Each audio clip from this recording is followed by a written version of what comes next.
Welcome student. आज हम differential equation of first order in higher degree में third case discuss करेंगे। Equation solvable for X. इससे पहले हमने differential equation solvable for Y और उससे पहले हमने differential equation solvable for P, ये दो मेथड हम डिस्कस कर चुके हैं। तो आज हम equation solvable for X discuss करते हैं। तो इस तरह की इक्वेशन की क्या फॉर्म होगी?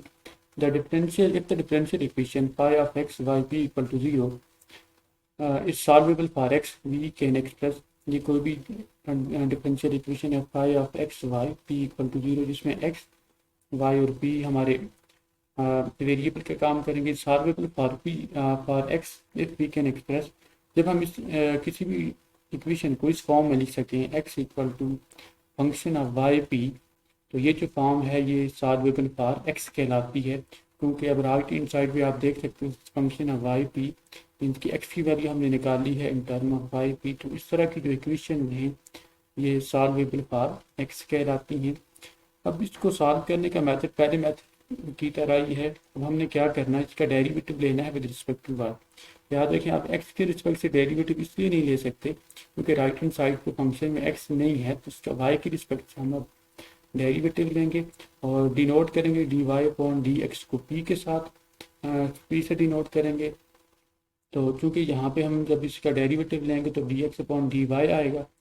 D Y upon D x p के इक्वल है, तो d x upon D y one upon p के इक्वल आ जाएगा। और से जब राइट हैंड साइड हम डेरिवेटिव लेंगे तो हमारे पास एक और नया फंक्शन बन जाएगा जिसको हम function psi of Y P D P upon D Y कह सकते हैं। इसको इक्वेशन 2 का नाम दे देंगे। This is an equation of first order involving x and p, involving y and p। ये फर्स्ट ऑर्डर की इक्वेशन है जिसमें y और p and D P upon D Y है। लेट्स इट्स सोल्यूशन भी, हम एज्यूम करते हैं कि इसका ये सोल्यूशन आता है function of Y P equal to 0। अब पहली मेथड की तरह हमने इक्वेशन 1 और 3 से एलिमिनेट करना है p को। अगर तो हम p को एलिमिनेट कर लेते हैं तो यही हमारा सोल्यूशन होगा। On eliminating p from 1 and 3 we obtain solution. In case it is not easy to eliminate p, sometimes p को एलिमिनेट करना इतना आसान नहीं होता, तो उस वक्त हम क्या करते हैं, in case it is not easy to eliminate p between 1 and 3, we express x and y in term of p and c and get। हम ये करते हैं कि जो दो इक्वेशन हैं x equal to F of Y P, इस equation को और थर्ड इक्वेशन को हम in term of Y and P express कर लेते हैं। सही, ये हमारे पास दो फंक्शन आ जाएंगे, x equal to five one of P C y equal to five two of P C. Means कि x और y की दो वैल्यूज निकालनी है जो कि इन term of p and c हो। तो फिर ये दो जो इक्वेशन मिल के जो सोल्यूशन होगा ये हमारे पास इसका रिक्वायर्ड सोल्यूशन कहलाएगा। The equations in four together constitute the solution. तो इसमें अगेन टेक्निक यही है कि सबसे पहले तो हम ये कोशिश करेंगे कि 1 और 3 जो इक्वेशन बनेगी यहाँ से p को एलिमिनेट कर लें, तो जो भी सोल्यूशन आएगा वो रिक्वायर्ड सोल्यूशन कहलाएगा। इन केस 1 और 3 से अगर p को एलिमिनेट नहीं किया जा सकता तो हमने ये करना है कि दो इक्वेशन बनानी है in term of x and y। X and y की दो वैल्यूज हमने निकालनी है in term of p and c. तो ये जो दो इक्वेशन होंगी यही हमारा रिक्वायर्ड सोल्यूशन कहलाएंगी। तो अब मैं इससे related solve y equal to P X plus 4p square Y. अब स्टूडेंट हम इस डिफरेंशियल इक्वेशन को सॉल्व करते हैं। y equal to 2px plus 4p square Y. Student clearly हम देख सकते हैं कि y की वैल्यू हम देखें तो ये इन term of x and p नहीं है, इसमें अगेन y भी आ रहा है। तो हम x की वैल्यू अगर हम यहाँ से निकालने की कोशिश करें तो वो इन term of y and p आ सकती है। मीन्स कि ये जो इक्वेशन है ये सॉल्वेबल फॉर x है। तो यहाँ से हम ऐसे लिख सकते हैं 2p x is equal to y minus 4p square y। और यहाँ से 2x is equal to p को राइट हैंड साइड पे डिवाइड कर देते हैं y upon p। Minus 4py, ये एक्स की वैल्यू आ जाएगी और इसको हम इक्वेशन 1 का नाम दे देते हैं। Clearly x is the function of pi and P, तो ये सॉल्वेबल फॉर एक्स है। अब हम स्टूडेंट इसका डेरिवेटिव लेते हैं with respect to Y, differentiating with respect to Y. अब वाई की रिस्पेक्ट से इसकी डेरिवेटिव ले रहे हैं क्योंकि राइट हैंड साइड पे वाई है, तो ये बन जाएगा 2 dx upon dy। Right hand side पे इसका हम डेरिवेटिव लेते हैं तो हो ये पावर रूल, प्रोडक्ट नहीं क्वोशिएंट रूल से क्या फॉर्म उसकी बन जाएगी, डिनोमिनेटर का स्क्वायर डिनोमिनेटर y की रिस्पेक्ट से डेरिवेटिव 1 आ जाएगा -1 and D upon dy -4 p, y का derivative 1 plus y D upon dy, ये फॉर्म हमारे पास बन जाएगी। स्टूडेंट हम यहाँ से ऐसे लिख सकते हैं 2 dx अपॉन dy, ये 1/p के इक्वल होगा तो ये बनेगा 2/p। राइट हैंड साइड पे ये बन जाएगा 1/p, दोनों को p स्क्वायर को डिवाइड कर देते दोनों के साथ minus y/p square D upon dy minus 4p minus 4y D upon dy।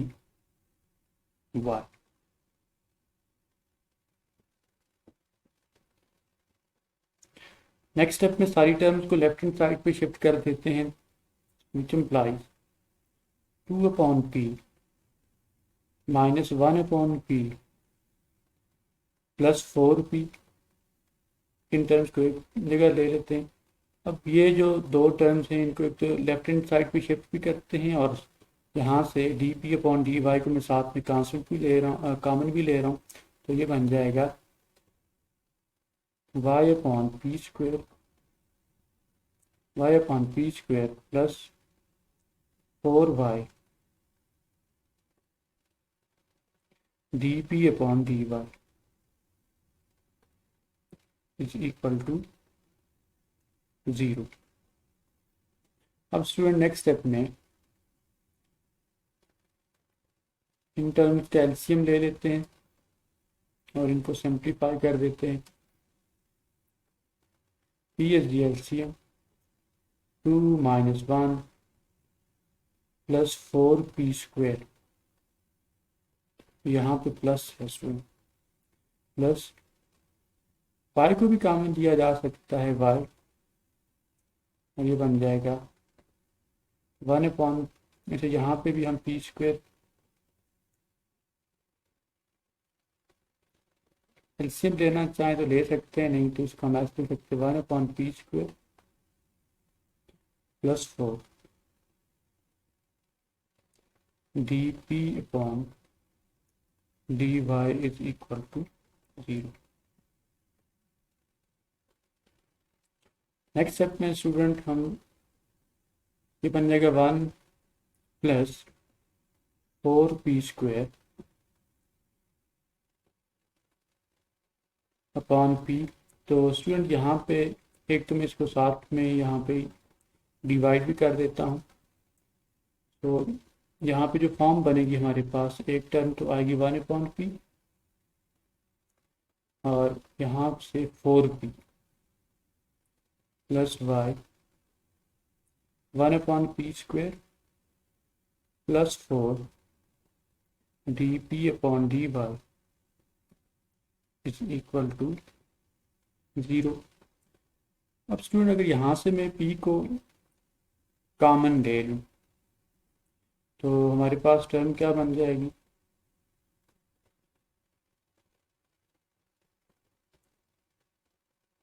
ये बन जाएगा 1/p स्क्वायर, p को कॉमन ले लिया plus 4 plus y into 1/p square plus 4 D P upon D Y equal to 0। अब student आप देख सकते हैं क्लियरली ये टर्म दोनों में एक जैसी है, तो इसको कॉमन ले लेते हैं। 1/p² प्लस 4 और बाकी जो टर्म्स हमारे पास बची हैं स्टूडेंट वो हैं p plus Y D P upon D Y is equal to 0। अब स्टूडेंट हमारे पास क्लियरली दो फैक्टर इसमें आ गए हैं। तो अब हमने यहाँ से, चूंकि ये जो फैक्टर है इसको हम कंसीडर नहीं करेंगे, उसकी रीज़न ये है कि चूंकि यहाँ पे d P upon D y इसके साथ नहीं है, तो हम जब इसको सॉल्व करते हैं, ये सॉल्व करेंगे तो वहाँ से हमें हमारे पास कोई जनरल इक्वेशन नहीं आएगी, यहाँ से हमें एक जनरल इक्वेशन आएगी। तो इसको हम इग्नोर करेंगे और इस टर्म को सिर्फ कंसीडर करेंगे। कंसीडर पहले मेथड में भी हमने ऐसे ही किया था कि वहाँ पे d P upon D x वाली जो टर्म थी उसको हमने कंसीडर किया था, इस टर्म को हमने कंसीडर नहीं करना। तो ये इक्वेशन है p plus Y D P upon D Y equal to 0। अब हम इसको सॉल्व कर लेते हैं स्टूडेंट। तो यहाँ से y D P upon D Y equal to minus p. अब यहाँ से स्टूडेंट हम ऐसा करते हैं कि डी पी को इसके साथ ले आते हैं 1/p, या इसको डी पी अपॉन पी ले लेते हैं। पी को इधर शिफ्ट कर दिया और राइट हैंड साइड पे हमारे पास टर्म बन जाएगी डी वाई अपॉन वाई, इसके साथ नेगेटिव साइन ले लेते हैं। इसको हमने अब सेपरेट कर लिया है, तो इसकी जो इंटीग्रेशन बन जाएगी, integration d P upon p is equal to minus integration d Y upon y. Student यहाँ से हम इसको ऐसे लिख सकते हैं, which implies log of p is equal to minus log of y plus log of c, constant के साथ ही log ले लेते हैं, which implies log of p plus log of y log of c के इक्वल आ जाएगा। log की property को यूज करते हुए log of p y is equal to log of c, यहाँ से हम ऐसे लिख सकते हैं p y is equal to c। और स्टूडेंट अगर हम p की वैल्यू हमें चाहिए यहाँ से, तो p की वैल्यू किसके इक्वल आ जाएगी, c अपॉन y। पुटेंगे इसको इक्वेशन 1 में रिप्लेस कर देते हैं और रिक्वायर्ड सोल्यूशन हमारे पास आ जाएगा। अब स्टूडेंट इक्वेशन 1 की फॉर्म हमारे पास क्या है, 2x is equal to y upon p, y upon p से मुराद c अपॉन वाई हम लेंगे, माइनस 4p वाई, 4 और p की जगह c upon y into y. तो स्टूडेंट हम यहाँ से ऐसा लिख सकते हैं 2x इज इक्वल टू, इसको ऊपर लेके जाएंगे तो ये बन जाएगा y square upon c minus 4c।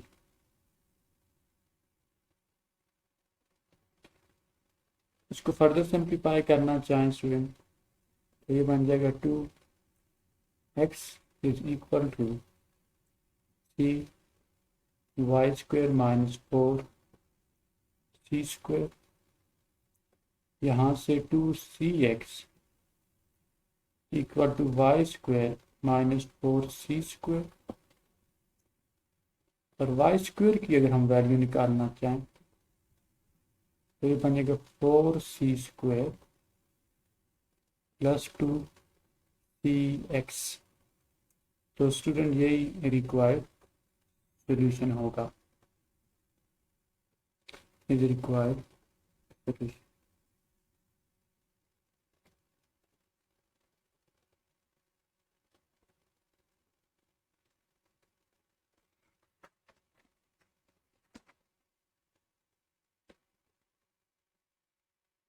अब स्टूडेंट नेक्स्ट प्रॉब्लम है solve x minus y equal to p square.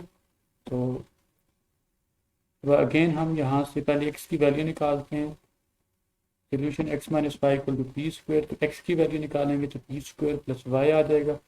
Differentiate करेंगे विद रिस्पेक्ट टू y, तो d x upon D Y equal to बनेगा 2p d P upon D y, और y का derivative 1। तो d x upon D y को 1 upon p के equal ले लेते हैं, इसलिए क्योंकि d Y upon D x होता है पी के इक्वल, तो यहाँ से d x upon D y जब लेंगे तो ये 1 अपॉन पी आ जाएगा। तो 1 अपॉन पी की वैल्यू बन जाएगी 2p d P upon D y plus 1। अब यहाँ से हम 2p d P upon D y इस टर्म को अलग कर लेते हैं, बाकी दोनों टर्म्स को एक तरफ लेके आ गए हैं। यहाँ से इसकी ये एलसीएम देंगे राइट हैंड साइड पे 1 माइनस पी अपॉन पी। अब इसको सेपरेट कर लेते हैं। यहाँ से सेपरेट ऐसे किया है कि डी पी के साथ सारी पी वाली टर्म शिफ्ट कर दी है, डी वाई को अलग कर दिया है, तो ये बन जाएगा पी स्क्वायर 1 माइनस पी, ये पी इधर आ जाएगा, 1 माइनस पी डिवाइड हो जाएगा d p equal to d y. अब यहाँ पे क्योंकि अब ये डायरेक्ट तो सॉल्व यहाँ से नहीं हो सकता, ऊपर पी स्क्वायर है, ये 1 माइनस पी है, तो हम ऐसे करते हैं कि ये 1 माइनस पी जो फैक्टर है इसको कैंसिल करने की कोशिश करते हैं। तो उसके लिए -1 को ऐड भी कर दिया है और सब्ट्रैक्ट भी किया है हमने नॉमिनेटर में, तो आप देख सकते हैं। और यहाँ पे चूंकि ऊपर पी स्क्वायर -1 का स्क्वायर ये फार्मूला तो बनता है, लेकिन नीचे 1 माइनस पी है, तो ये माइनस साइन को बाहर ले लिया है, तो ये पी -1 आ जाएगा।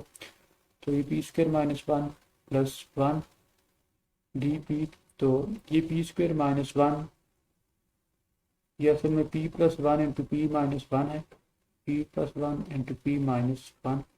तो इस फॉर्म में लिखेंगे, फिर p माइनस 1 p माइनस 1 से कैंसिल हो जाएगा, ऊपर p प्लस 1 बचेगा और यहाँ पे 1 अपॉन पी माइनस 1। अब इसका एडवांटेज हमें ये हुआ कि अब ये इसकी इंटीग्रेशन हो सकती है, जहाँ ऊपर इसकी डायरेक्ट इंटीग्रेशन नहीं हो सकती थी। तो अब इंटीग्रेशन हम इसकी ले लेते हैं, इंटीग्रेशन ले लिए, दोनों तरफ इसके इंटीग्रल ले लिया है। तो यहाँ पे ये पी का पी स्क्वायर अपॉन 2 पी का इंटीग्रल 1 का पी, ये लॉग ऑफ पी माइनस 1 बचेगा और राइट हैंड साइड पे वाई प्लस सी। यहाँ से वाई की वैल्यू आप देख सकते हैं किसके ऊपर आ जाएगी, ये वाई और सी को यहाँ पे लेफ्ट हैंड साइड पे शिफ्ट कर दिया है, तो ये इसकी फॉर्म बन जाएगी। अब स्टूडेंट आप देख सकते हैं कि डेरिवेटिव लेने के बाद अब यहाँ से p की वैल्यू नहीं निकाली जा सकती। इस जब p की वैल्यू ना निकाली जा सके, पहले केस में p की वैल्यू हमने निकाल ली थी और उसको इक्वेशन 1 में यूज कर लिया, तो p की वैल्यू नहीं निकाली जा सकती, तो यहाँ पे हम इसको स्टॉप कर लेंगे, क्योंकि y is a function of p and c। जो सेकंड इसमें कंडीशन थी, सेकंड पॉसिबिलिटी थी, वो हम अब यहाँ पे यूज करेंगे कि दो इक्वेशन बनाएंगे, x y equal to 5 1 of x c, इस तरह की एक इक्वेशन हम लेंगे, पी सी ऐसे लेंगे, और इसी तरीके से x is equal to 5 2 of P c, इस तरह की हमें दो इक्वेशन चाहिए। तो यहाँ पे आप देख सकते हैं y की वैल्यू तो है in term of p and c, तो एक इक्वेशन ये है और एक इक्वेशन हमें यहाँ पे ऊपर गिवन है x की value equal to p square plus Y.